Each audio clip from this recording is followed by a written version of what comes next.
ইউপিএসসির মতো বড় পরীক্ষায় সাফল্য অর্জন করে হাতছানি ছিল অন্য জায়গায় লোভনীয় কাজ করার, কিন্তু দেশকে ভালোবেসে সেনাবাহিনীর লেফটেন্যান্ট পদে যোগ দিলেন সাগরের শুভেন্দু মাইতি।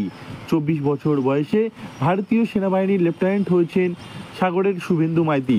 তিনি সাগরের হরিণবাড়ির বাসিন্দা। ঘরের ছেলে লেফটেন্যান্ট হয়েছে, এই খবরে খুশির হাওয়া বইছে হরিণবাড়িতে। আমার ছেলের এই সার্ভিসে যাওয়ার জন্য আমি খুব গর্বিত। আর এই সার্ভিসে যাওয়ার আগে পেছনে আমার বাড়িতে প্রচুর হাত আছে, তাই আমার বাড়িতে আমাকে বাইরে পাঠিয়েছিল, তা আমার ছেলেটাকে আমি এত দূর পাঠাতে পেরেছি, আমি তার জন্য প্রচুর খুশি। কাল বাড়ি আসার পরে, সাগরে আসার পরে দেখলাম মানুষের যে উৎসাহ, সেটা আমি প্রথমে ভাবতে পারছিলাম যে এতটা উৎসাহ পাবো আমরা, কিন্তু আমি ওদের উৎসাহ দেখে খুব খুশি হয়েছি। বা আমার বাড়ির সবাই যে হেল্পফুল করেছে এতটা।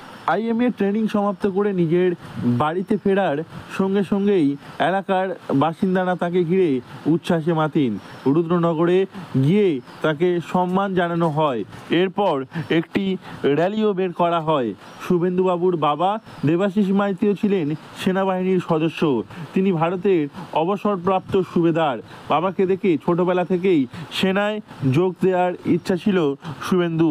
বর্তমানে সেই স্বপ্ন সফল হয়েছে। My whole family here, and I'll say in fact the whole Ganga Sagar, because I got to know that there are very few people here who can actually motivate people outside, and I thought, why not become someone like them, why not encourage the youngsters who can join me in that brother of arms and help me protect this country, safeguard this country, and let the people sleep well, sleep safe.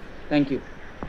এ নিয়ে শুভেন্দু মাইতি জানান, ভারতীয় সেনাবাহিনীতে যোগ দিয়ে দেশ সেবার স্বপ্ন দেখতাম, স্বপ্ন আজ পূরণ হয়েছে। আশা রাখছি আমার সাফল্য আগামী দিনে যুব সমাজের ইচ্ছা শক্তি বাড়িয়ে তুলবে। সাগরদ্বীপের যুবকরা সেনায় যোগ দিতে এগিয়ে আসবেন। দেশ সুরক্ষিত থাকলে শান্তিতে থাকবে দেশবাসী। ইউপিএসসির মতো বড় পরীক্ষায় সাফল্য অর্জন করায় খুশি সকলেই। দক্ষিণ 24 পরগনা থেকে নবাব মল্লিকের রিপোর্ট, লোকাল 18 বাংলা।